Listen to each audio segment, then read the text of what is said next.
मूल ध्येय देशी विदेशी शक्तिहरूको चाहिँ 2/3 मास्नु थियो नि त, अरू केही थिएन क्या। त यो 2/3 मास्नमा 1 नम्बरमा अगाडि लागेका त प्रचण्ड र माधवहरू नै थिए नि त। किन त? उनीहरूको टार्गेट केपी ओली थिए, भन्छन् पदको लागि होइन। तर उनीहरू हरेक अभिव्यक्तिमा के भन्थे, अब केपी ओलीका दिन गए, अब केपी ओली सकिए। केपी ओली सकिए, केपी ओलीका दिन गएर हुन्छ के त? ल गयो, सक्यो, भयो, हुन्छ के त्यसो भने? एउटा त प्रधानमन्त्री हुन्छ होला, त्यसपछि हामीले के पाउँछौँ त? केपी ओली सुतेर बस्छन् त्यसपछि? त यो के उनीहरू जानेर गरिरहेछन्, नजानी गरिरहेछन् यिनीहरू? मलाई लाग्छ यो ग्रान्ड डिजाइन छ। फटाफट पहिला चाहिँ प्रचण्ड निस्किए, माधव नेपालले इसारा गरे, अन्त्यमा काङ्ग्रेस पनि निस्क्यो, अनि कोतपर्व रोकिएको त हो नि, नत्र कोतपर्व भइहाल्थ्यो नि त्यहाँ। भागे नि। फेरि पनि यो पद प्रतिष्ठामा विषयलाई केन्द्रित गर्ने हो भने अब यो जम्मैको भाग्य र भविष्य अन्यल बन्ने छ। अब के हुन्छ त? को कहाँ पुग्छ? अब टोपबहादुर कहाँ पुग्छन्, माधव नेपाल कहाँ पुग्छन्, झलनाथको के हुन्छ? के अब यो बाटोबाट राष्ट्रपति हुन्छन् त? झलनाथ कुन पार्टी कार्यालयमा जाने त? कहाँ जाने? उनको लागि कहाँ चेयर छ त? अदालतले त खुल्लम खुल्ला तिम्रो पार्टी त्यो होइन भनिदियो, आफ्नो पार्टीको बाटो तिमीहरू लाग भनिदिइसक्यो, निर्वाचन आयोगले त्यसमा सदर गरिदिइसक्यो, तिमीहरूको पार्टी यहाँ दर्ता छैन, नयाँ दर्ता गर्न आऊ भनिदियो। अब के गर्ने त? केपी ओली, झलनाथ, माधव नेपाल एक ठाउँमा उभिएर पार्टी दर्ता गर्न जाने कि फेरि डाँडाको बाटो प्रचण्डको नेतृत्वमा दर्ता गर्न जाने त? भीम रावलकै कुरा गरौँ न, असममा निर्वाचन लड्न गए, फेरि जितेर आउँछन् त उनी।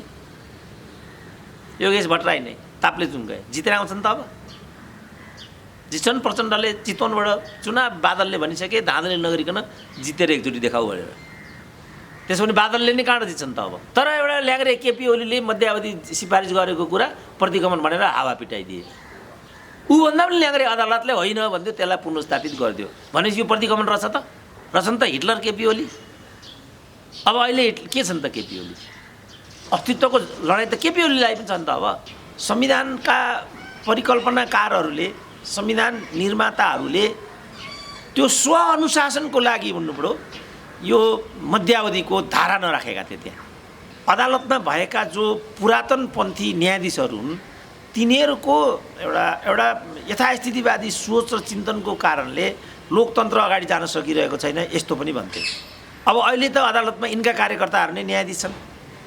अहिले त निर्वाचन आयोगमा यिनका हड्डी खानेहरू नै प्रमुख निर्वाचन आयुक्त हुने विधि विकास गरेका थिए।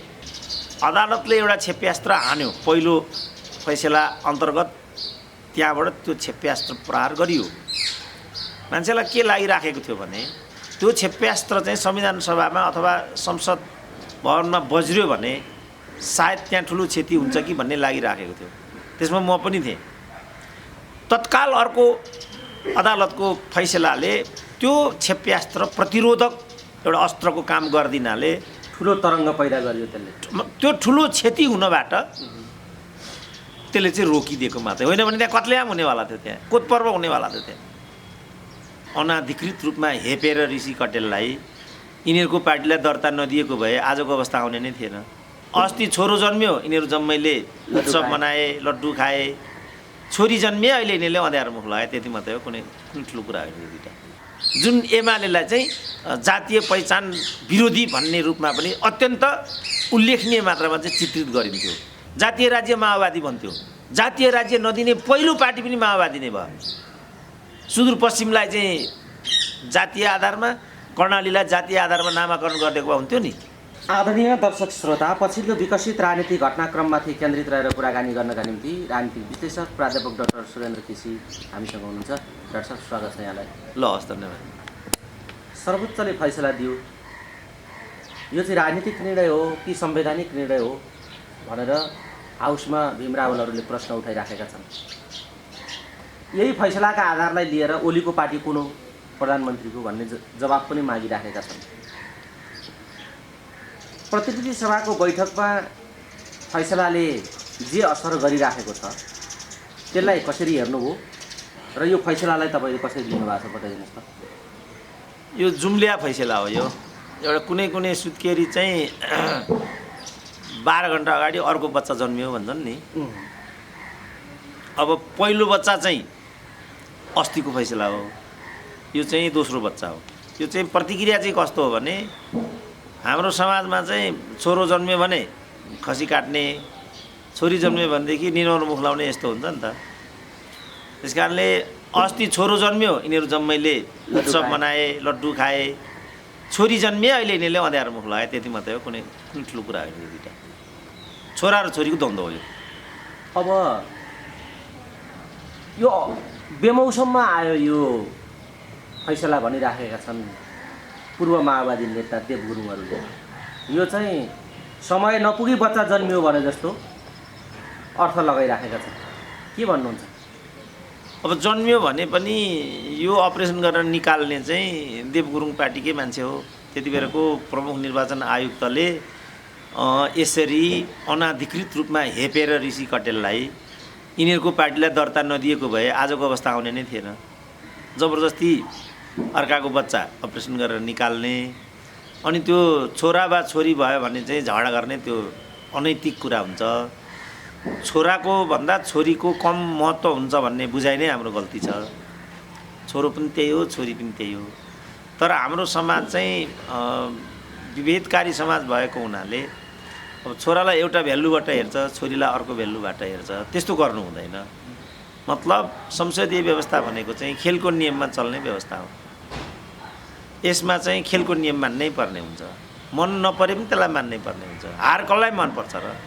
तर खेलको नियम के हो भने हारे पनि मान्नु पऱ्यो, अर्को ओलम्पिक्समा भेटुला भन्नु पऱ्यो, गला मिलाउनु पऱ्यो। त्यस कारणले यिनीहरू कुन व्यवस्थामा छौँ भन्ने नै सायद यिनीहरूलाई हेक्का भइहाल्नु भएन। यो चाहिँ खसीको टाउको राखेर भैँसाको मासु बेच्ने व्यवस्था हो। अब त्यस्तो व्यवस्थामा प्रवेश गर्ने अनि भित्र गएर तिम्रो पार्टी कुन हो भन्ने भनेपछि आफ्नो पार्टी चाहिँ कुन हो त? फेरि बेतुका कुरा भएन त्यो? त्यस कारणले यस्तो अनर्गल अथवा यस्तो लिङ्गहीनताको राजनीति गर्नु कसैको लागि पनि हितकर हुँदैन। पहिला यो कुन लिङ्गको राजनीति हो भनेर हेक्का हुनु पऱ्यो क्या, अनि खेल खेल्नु पऱ्यो। लिङ्गै नबुझिकन यहाँभित्र जाने, अनि भित्र गएपछि ओहो यिनीहरू त तेस्रो लिङ्गी रहेछन् भनेर छाती पिट्नुको के अर्थ हुन्छ? तेस्रो लिङ्गी पनि यही समाजको उत्पादन हो। तेस्रो लिङ्गीलाई यहाँ डोमिनेट गर्छन्, हेप्छन् नि मान्छेहरू। तेस्रो लिङ्गी उसको रहरले आएको हो र नेचरले उसलाई तेस्रो लिङ्गी दियो, तेस्रो लिङ्गीमा छ। संसदीय व्यवस्था नेचरले नै त्यस्तो हो भन्ने कुरा हो तपाईँ? संसदीय व्यवस्था भनेको त्यही हो। यसका सर्टेन मानकहरू हुन्छन्, त्यो मान्नुपर्छ यसले। खेलको नियम भनेको त्यही हो। डाक्टर साहब, ठ्याक्कै यसो भन्दै गर्दाखेरि जसरी यो फैसलाले एउटा राजनीतिमा गतिरोध पैदा गरिदिएको छ, यो चाहिँ सबै दोष लगेर अदालतलाई हालिदिने खालको राजनीतिक दोष जति आफ्ना कमी कमजोरी जति लगेर अदालतलाई थोपर्दिने खालको एउटा खतरा पनि यहाँ त्यस्ता सङ्केतहरू देखिएका छन्। अर्कातर्फ त्यो बैठकलाई जसरी हेरिएको थियो, जसरी एउटा भयावह दुर्घटनाको स्थितिबाट तपाईँले हेर्दै हुनुहुन्थ्यो, यो पहिलो बैठक नै एउटा कत्लेआममा परिणत हुन सक्छ भन्ने थियो नि त तपाईँको दृष्टिकोण त। तर त्यहाँ चाहिँ के बुद्धि पुर्याएर सहज बनाए या यो दोष चाहिँ अदालततिर थोपर्दिँदा यिनीहरूलाई सजिलो भएको हो, के भएको हो बताइदिनुहोस् त। होइन, अहिले साइन्स र टेक्नोलोजीले यो युद्ध कला र हतियारको प्रविधिमा पनि उल्लेख्य सुधार ल्याइदिएको छ र यताबाट एउटा क्षेप्यास्त्र हान्यो भने त्यो क्षेप्यास्त्र प्रतिरोधक अस्त्र पनि अर्को पक्षले बनाइराखेको हुन्छ। अब यहाँ आउँ, अदालतले एउटा क्षेप्यास्त्र हान्यो पहिलो फैसला अन्तर्गत, त्यहाँबाट त्यो क्षेप्यास्त्र प्रहार गरियो। मान्छेलाई के लागिराखेको थियो भने त्यो क्षेप्यास्त्र चाहिँ संविधान सभामा अथवा संसद भवनमा बज्रियो भने सायद त्यहाँ ठुलो क्षति हुन्छ कि भन्ने लागिराखेको थियो। त्यसमा म पनि थिएँ। तत्काल अर्को अदालतको फैसलाले त्यो क्षेप्यास्त्र प्रतिरोधक एउटा अस्त्रको काम गरिदिनाले ठुलो तरङ्ग पैदा गरियो। त्यसले त्यो ठुलो क्षति हुनबाट त्यसले चाहिँ रोकिदिएको मात्रै होइन भने त्यहाँ कत्लेआम हुनेवाला थियो, त्यहाँ कोतपर्व हुनेवाला थियो। त्यहाँ त्यसपछि अर्को यो क्षेप्यास्त्रको प्रहार भयो भन्ने सुन्ने बित्तिकै त्यहाँभित्रका जुन खेलाडीहरू हुन्, सेनापतिहरू हुन्, तिनीहरू चाहिँ त्यहाँबाट बचाउको लागि बाहिर निस्किने हतप्रभता उत्पन्न भएको हुनाले मात्रै कत्लेआम नभएको, नत्र कत्लेआमै त हुन्थ्यो नि। त्यहाँ फटाफट पहिला चाहिँ प्रचण्ड निस्किए, माधव नेपालले इसारा गरे, अन्त्यमा काङ्ग्रेस पनि निस्क्यो, अनि कोतपर्व रोकिएको त हो नि, नत्र कोतपर्व भइहाल्थ्यो नि। त्यहाँ भागे नि, ओलीजी पनि त्यहाँ बस्नु भएन। त्यसपछि यो स्थिति आएको। नत्र भने त उता क्षेप्यास्त्र प्रतिरोधक जुन मार्गलाई जुन उताबाट आइसकेको थियो नि त, सर्वोच्च छोड्ने बित्तिकै अर्को फैसला रूपी प्रतिरोधात्मक अस्त्र चाहिँ छोडिदिएको हुनाले त्यो बिचैमा चाहिँ फिजल आउट भएर तल बर्सिनबाट चाहिँ रोकियो। त्यसपछि चाहिँ कत्लेआम भएन, होइन भने त हिजो त कत्लेआम भइहाल्थ्यो नि। डाक्टर साहब, तपाईँले जे भन्नुभयो त्यसो भए अदालतले यो पटक नेपालको राजनीतिमा यो लोकतन्त्रको एउटा प्रणालीमा एउटा ऐतिहासिक र कालजयी निर्णय हो, फैसला हो अदालतको हिजोको? होइन, उसले चाहिँ लोकतन्त्रमा कोही पनि पराजित हुँदैन, लोकतन्त्रमा सबैको उत्तिकै स्पेस हुन्छ। कोही पनि अदालतको फैसलाबाट हौसिनु पनि हुँदैन, तर्सिनु पनि हुँदैन र सबै अदालतको नजरबाट चाहिँ समान रूपमा संरक्षित छौ, त्यो सन्देश दियो। अघिल्लो फैसलामा देखिस् त केपी ओली, अब तेरो के हैसियत हुन्छ, लुगा ओढेर आउनुपर्छसम्म पनि भन्न भ्याए यिनीहरूले। त्यसपछि अर्को फैसलाले त्यसो भन्नेहरूको लुगै उतारिदियो। भनेपछि सबै नाङ्गा बाबा भए नि यिनीहरू त। यी नाङ्गा बाबा हुन् भन्थे नि म पहिले। त्यो संविधान त पनि यो कुरा फेरि देखियो भन्ने एउटा कुरा भयो। अर्को कुरा डाक्टर साहब, यो संविधानमा जे विषय आइराखेको छ अहिले, जताबाट जता घुमाए पनि निर्णायक चाहिँ अदालत नै बनेको छ। यो 2 हप्ता यताको राजनीति समग्र यो गन्जागोलको बिचमा अदालतको फैसला नै एउटा निर्णायक बन्दै आएको जस्तो देखिन्छ। तर सँगसँगै अर्का थरी के भनिराखेका छन् भने यो संविधानको हुर्मत लिए, अदालतको हुर्मत लियो यो अहिलेको राजनीतिले भन्ने खालको कुरा पनि उठेको छ। राजनीतिक रूपमा न्याय प्रणालीमाथि कस्तो खालको हुर्मत पैदा भएको छ अहिले बताइदिनुहोस् त। यो चाहिँ 20 वर्ष अगाडि नै के भनिन्थ्यो भनेदेखि हरेक विषय अदालतमा जानु राजनीतिको लागि राम्रो हुँदैन, किनभने 2051 सालमा चाहिँ मध्यावधि ठोके गिरिजाले। त्योभन्दा पनि अगाडि चाहिँ टनकपुरको प्रकरण आयो, अनि मध्यावधि, फेरि अदालत, फेरि न्यायिक ढोका ढकढक्याउने। त्यतिले नपुगेर मनमोहन गणेशमानहरू गिरिजाको विरुद्धमा नारायणी ढोकामा पनि गएर सरकार हस्तक्षेप गरिदिनु पर्यो, गिरिजा बढ्ता भए। यो गरिसकेपछि आजको विषय उत्पन्न हुन पुगेको, यसको विगत यो छ।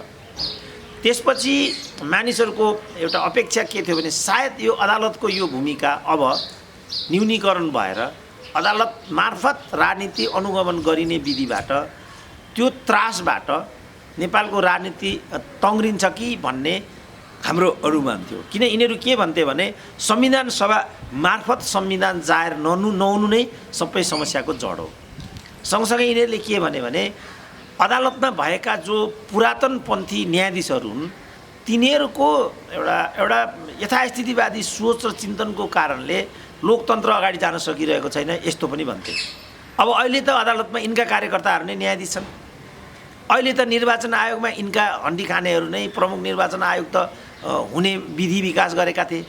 अख्तियारको कुरा पनि यही हो, अरू अधिकारीहरूको पनि कुरा यही हो, तर प्रवृत्ति त त्यही छ नि त। त्यसकारण मैले भनेको प्रणाली समस्या होइन, आचरण संस्कार र व्यवहार चाहिँ समस्या हो। जस्तो अहिले चाहिँ यिनीहरूले यो जुन मध्यावधिको व्यवस्था संविधान त उल्लेख नगर्नुको कारण पनि के थियो भने उनीहरू पटक पटक कचाकुचुक भयो कि मध्यावधिमा गइहाल्थे।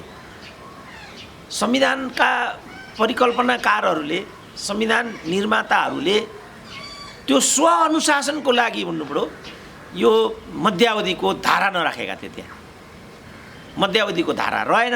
मध्यावधिको धारा नरहँदै पनि त मध्यावधि त आयो, तर यिनीहरूले त्यो चिज देख्न सकेनन् जुन मैले देखिराखेको थिएँ। अब राजनीति मध्यावधिमा जान्छ है भनेर तपाईँले त्यतिखेरै भन्नुभएको थियो कि यहाँ यो भएन भने यो हुन्छ। ओलीले सत्ता छोडेनन् भने प्रचण्डले पार्टी फुटाउँछन्, प्रचण्ड पार्टी फुटाउनतिर लाग्यो भने ओलीले मध्यावधि गोदिन्छन्। यो त तपाईँले त्यतिखेरै भन्नुभएको थियो र अहिले कालान्तरमा यहीँ आएको स्थिति छ। पार्टी कसले फुटायो भन्ने कुरामा मात्रै एकले अर्कालाई दोष लाएर आफ्नो कमजोरी छोप्न एकले अर्कासँग प्रयत्न गरिराखेको बाहेक अरू सबै कुरा डाक्टर साहबले जे भन्नुभएको थियो त्यो कालान्तरमा यहाँ देखियो। तर यो देखिँदै कुरा एउटा बताइदिनुहोस्, ओलीले जे गरे अदालतले त्यसलाई उल्टाइदियो। प्रचण्डहरूले जे ठानेका थिए त्यो पनि अहिले अर्को परिणाम आयो। प्रचण्डहरूका लागि साँच्चै भन्ने हो भने हिजोको फैसला उल्टो परिणाम भइराखेको छ र पार्टी एकता खारेज गरेको होइन नि, पार्टी एकता त हामीले गरेको हो।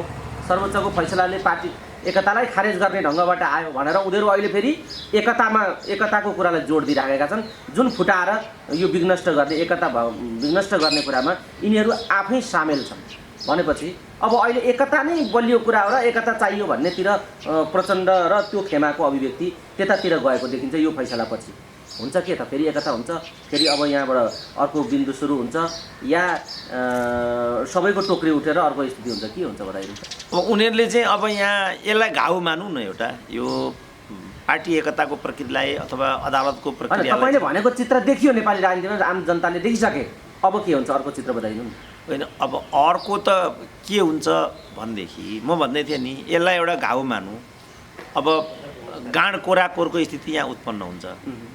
बाँदरले चाहिँ घाउ हुने बित्तिकै त्यो घाउ कोट्याएको कोट्याए अनि त्यो मृत्युमा पुग्छ अरे क्या, त्यही चिज हुन्छ यहाँ। अब यिनीहरू एकले अर्कालाई हान्नेमा प्रवृत्त रहन्छन्, तैँले गर्दा मैले गर्दा। अब माधव नेपालले भनिसके एमाले त मेरै हो, मैले बनाएको एमाले। त्यसमा शहीद कहाँ गए, बेपत्ता विस्थापित अङ्गभङ्ग जसको सपना यहाँ लुटियो, तिनीहरूले चाहिँ के गरेका छन् त यसमा? खोइ त तिनीहरू त्यो भन्नतिर उनीहरू प्रवृत्त छैनन्। उनीहरूलाई के लाग्छ भने यो उनीहरूले बनाएको, किनभने उनीहरूको बाहेक यसमा कुनै त्याग लगानी नै छैन भने त एकदमै गलत कुरा भयो नि। यो त उनीहरूको पनि यसमा योगदान छ, त्यति कुरा हो, तर अरूहरूको योगदान यसमा छैन भन्ने कुरा त गलत भइगयो। अब यहाँ मैले जुन हिजो भनिरहेको थिएँ, यो एकता होइन है, यो स्वार्थको सम्मिलन एकता हुन सक्दैन। यो देश जनतासँग सम्बन्धित छैन। देश जनतासँग सम्बन्धित हुनको लागि त सैद्धान्तिक र वैचारिक एकता हुनुपर्छ, अनि मात्रै त्यो देश र जनतासँग जोडिन्छ। किन शहीदले, कार्यकर्ताले, लाखौँ लाख कार्यकर्ताले यो चाहिँ यिनलाई प्रधानमन्त्री बनाउनको लागि यो खेल खेलेको थिएन नि। यो समाज बदलिन्छ कि यहाँ समृद्धि आउँछ कि, गरिबका छोराछोरीले जब पाउँछन् कि, शिक्षा स्वास्थ्यको ग्यारेन्टी हुन्छ कि भनेर न दुनियाँका छोराछोरी यसमा समर्पित भएका हुन्। माओवादीको मात्रै कुरा गर्दा 17,000 मान्छे त त्यहाँ छन्, साबी नेकपा मालेका मान्छे पनि त्यत्तिकै छन्। मलाई एउटा पुस्तकको याद आउँछ, डाक्टर प्रकाश रेग्मीको सोभियत सङ्घको सम्झनामा भन्ने। उनले विश्वयुद्धको सन्दर्भमा के भनेका छन् भनेदेखि, द्वितीय विश्वयुद्धमा जो 5 करोड मान्छे मरे त्यसको आधा मान्छे त रुसबाट मात्रै मरेको छ, र रुसमा एउटा घर पनि यस्तो छैन जब दोस्रो विश्वयुद्धमा त्यस घरबाट एउटा न एउटा छोरो मरेन। त्यसकारण युद्ध दिवस भन्ने हुँदो रहेछ त्यहाँ, अहिले पनि हुँदो रहेछ त्यहाँ युद्ध दिवस। युद्ध दिवसको दिन सबै रुसीहरू चाहिँ त्यहाँ आउँछन् अरेर उनीहरूको के हुन्छ त्यहाँ अपेक्षा चाहिँ भनेदेखि बा त्यो युद्धमा छुटेको गुमेको मेरो छोरो फर्केर यहाँ आइपुग्ने हो कि, त्यो युद्ध भएको 50 वर्ष नाग्न थाल्यो।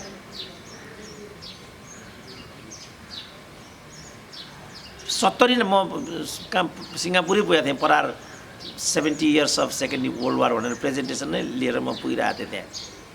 तर अहिले पनि हराएको छोरो फर्केर आउँछ कि भनेर रुसीहरू त्यो युद्ध मेलामा चाहिँ उपस्थित हुन्छन् अरे र युद्ध उत्सव मनाउँछन् अरे उनीहरूले।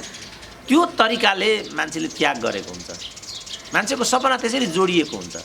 त्यसमा चाहिँ एउटा पनि चिन्ता नगर्ने, अनि खालि जो चिन्ता अहिले केन्द्रित भइराखेको छ त्यो के चिजमा अहिले आइराखेको छ, यो सबै कार्यकर्ताहरूले अब समीक्षा गर्नु पर्यो। के का लागि वास्तवमा यसैका लागि उनीहरूले त्यो जवानी फ्याँकेका थिए, यसैका लागि उनीहरू टुरी विधवा भएका। यही हो त मान्छेको सपना। यहाँ विषयलाई केन्द्रित गर्नुपर्नेमा उहाँहरूले स्वार्थमा मात्रै विषयलाई केन्द्रित गरेर जनयुद्धको नाममा, कम्युनिस्ट आन्दोलनको नाममा, त्याग र बलिदानको नाममा यो सुधी खेती गरेको भन्ने कुरा अब पुष्टि भयो नि त। अब यो पुष्ट्याइको जगमा उभिएर हिसाब किताब खोज्ने बेला आयो क्या अहिले। फेरि पनि यो पद प्रतिष्ठामा विषयलाई केन्द्रित गर्ने हो भने अब यो जम्मैको भाग्य र भविष्य अन्यल बन्ने छ। अब के हुन्छ त, को कहाँ पुग्छ? अब टोपबहादुर कहाँ पुग्छन्, माधव नेपाल कहाँ पुग्छन्, झलनाथको के हुन्छ? के अब यो बाटोबाट राष्ट्रपति हुन्छन् त?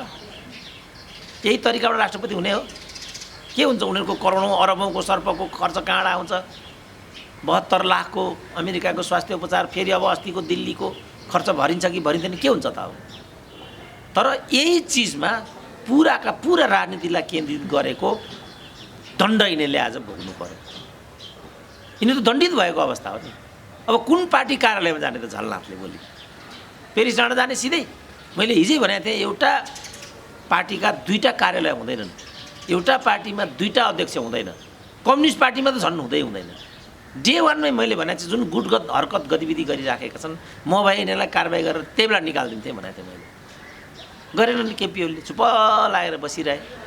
आज यो उल्टै केपीलाई कारबाही गरिदियो। बस ल, यो आइपुग्यो विषय। कम्युनिस्ट पार्टीभित्र गुटगत गतिविधि गर्न पाइँदैन। लागेको विचार पनि उपयुक्त कमिटीमा मात्रै उपयुक्त विधिबाट प्रकट गर्न पाइन्छ। जनवादी केन्द्रीयता भनेको त्यही हो। आफूलाई मन नपरे पनि त्यो निर्णयलाई चाहिँ अर्को अवधिसम्मको लागि आत्मसात गर्नुपर्छ भन्ने उसको सङ्गठनात्मक सिद्धान्त हुन्छ। थाहा छैन उनीहरूलाई यो कुरा? थाहा भइ यो गर्छन् भने किन गर्छन् त उनीहरू यस्तो? भनेपछि उनीहरूले राजनीतिलाई व्यापार गरेको भन्ने कुरा त छ्याङ्गै देखिन्छ। राजनीति व्यापार हो के भयो त भनेको नि? जनयुद्ध लडियो, जनआन्दोलन भए, गणतन्त्र आयो, ठ्याक्कै आधारभूत नेपालीले चाहिँ के पायो त? शिक्षा पायो? समग्र देशले के पायो भन्ने स्थिति आयो अहिले। आधारभूत मान्छेका दैनिक जनजीविकाका कुरा त तपसिलमा यो कल्पनाभन्दा बाहिरको कुरा भइहाल्यो।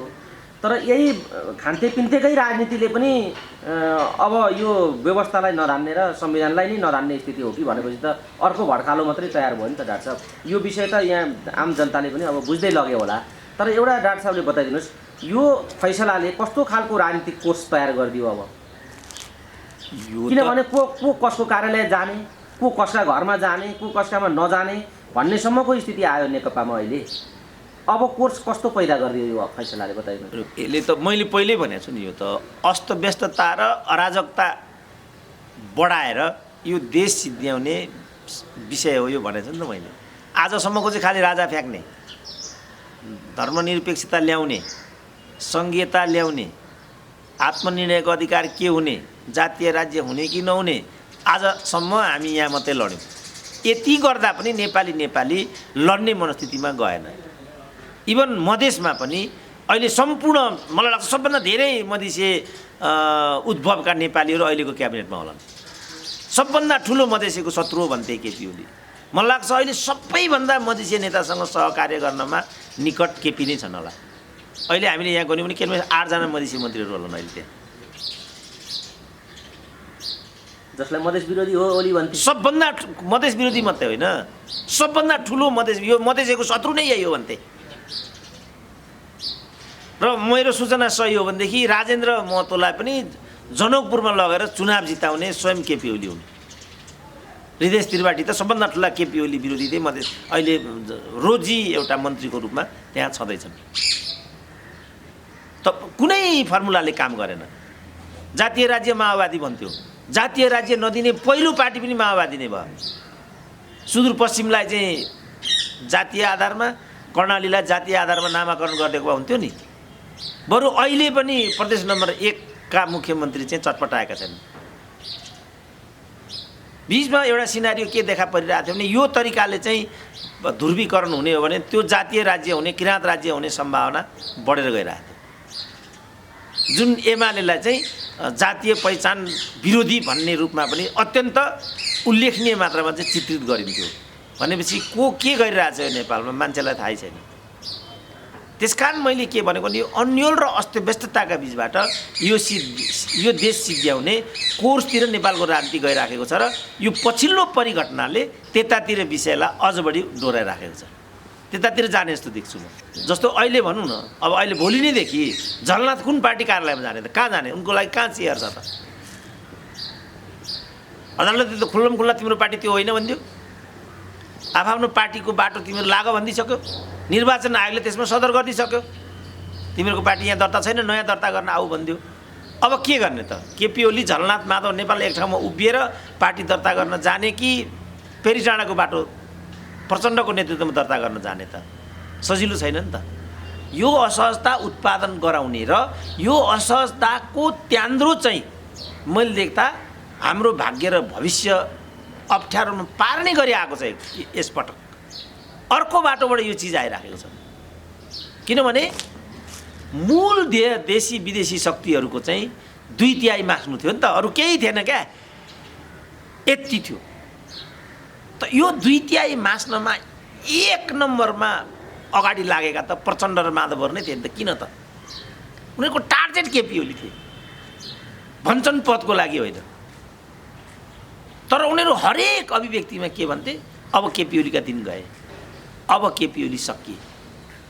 केपी ओली सकिए, केपी ओलीका दिन गएर हुन्छ के त, ल गयो सक्यो भयो, हुन्छ के त्यसो भने? एउटा त प्रधानमन्त्री हुन्छ होला, त्यसपछि हामीले के पाउँछौँ त? केपी ओली सुतेर बस्छन् त्यसपछि? त यो के उनीहरू जानेर गरिरहेछन् नजानी गरिरहेछन् यिनीहरू? मलाई लाग्छ यो ग्रान्ड डिजाइन छ। अब कसैले कसैलाई नमान्ने नेपालमा। अब मेरो पार्टी कार्यालय कुन हो भन्ने कुरा पनि अब अनिश्चित भयो।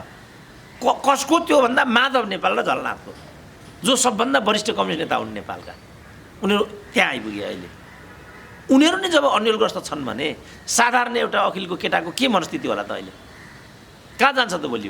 खोइ उसको पार्टी। भीमरावले नै भने प्रधानमन्त्रीको पार्टी खोइ भनेर, अघि पनि हामीले भन्यौँ। त्यसो भने खोइ त भीमरावको पार्टी कुन हो? अब के हुन्छ त? अब त यो ठाउँमा विषय आइपुग्यो। मैले देख्दा यो चान्चुने कुरा छैन। यो हाम्रो चाहिँ मुलुकको भू अखण्डता र भाग्य भविष्यसँग जोडिएको विषय छ। भीमरावलकै कुरा गरौँ न, असममा निर्वाचन लड्न गए, फेरि जितेर आउँछन् त उनी। योगेश भट्टराई नै ताप्लेजुङ गए, जितेर आउँछन् त। अब जित्छन् प्रचण्डले चितवनबाट चुनाव, बादलले भनिसके धाँधली नगरिकन जितेर एकचोटि देखाउ भनेर। त्यसो भने बादलले नै कहाँ जित्छन् त? अब के हुन्छ त यसपछि? अब चुनावी हिसाबले पनि यो अन्योलताको एउटा स्थिति सिर्जना गरेर यो देश सिद्ध्याउने खेल छ। यो खालि व्यवस्था इत्यादिसँग सम्बन्धित छैन। व्यवस्थाकै कुरा हुन्थ्यो भने त आफैले बनाएको संविधान हो नि त, त्यसमा त उभिनु पर्थ्यो नि त उनीहरूले।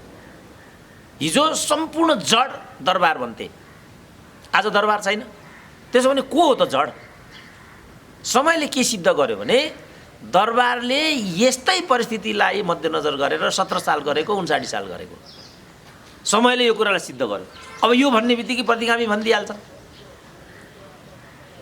त्यसो भने उद्योग खुले, पूर्व पश्चिम राजमार्ग बन्यो, कोदारी पृथ्वी राजमार्गहरू बने, गोरखाली रबर उद्योग, भ्रिकुटी कागज कारखाना, तिनीहरू पनि प्रतिगमन नै थिए त कि तिनलाई बन्द गराउनु चाहिँ प्रतिगमन थियो?